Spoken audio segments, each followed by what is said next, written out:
Hello, good morning mga guys. Happy New Year mga guys. Saan po ito January 1 po, 2025 Dito po ako sa Christmas party pa rin. Hindi pa tapos yung activity dito. Yan po.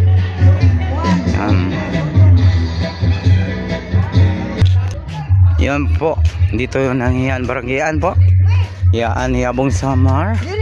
Happy New Year po mga guys. January 1, 2025 guys. Saan po ito mga guys January 1 po, 2025 nun. Happy New Year mga guys. Welcome to my vlog. Good morning guys. Dito po ko sa January po 1, 2025 po guys. Dito po ako, may dito nag-harvest ng tahong. Ito, tingnan nyo mga guys, lalapitan ko doon sa kanila yung nila, tahong, kung paano yung pag-harvest mga guys. Yan. Ito yung daan mga guys dito. Yan po. Ito yung tahong. Sus, lalaki na po. Ito po yung mga tahong.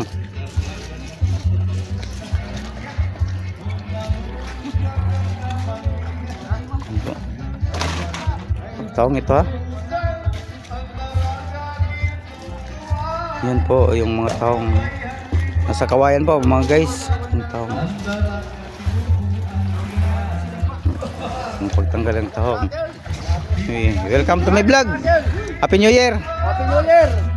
January 1 po, 2025. Yan. Sayaan po ito mga guys sa summer.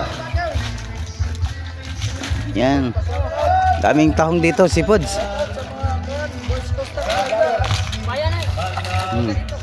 Yan. Shout out. Ay mga guys. Pilipinsya namin. Pilipinsya ng mga gwapo. Double turan. Yan.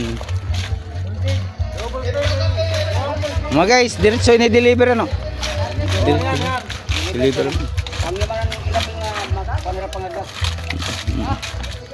So guys, deliver yun para Maynila. Yung iba mga guys para Davao. Yan.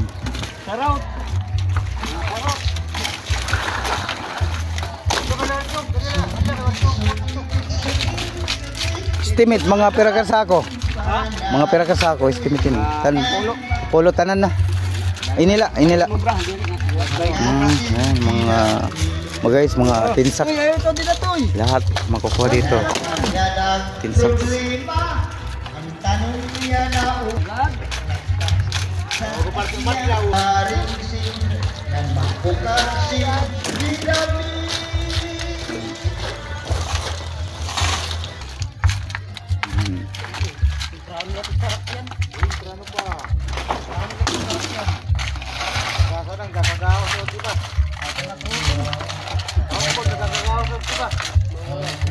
Yan po yung pagtanggal ng tahong.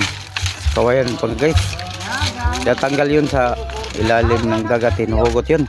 Kasi ilalagay sa tabaw mga guys. Dito na sa ang dadalhin to dito sa malapit sa baybay.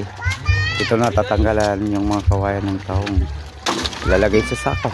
Okay.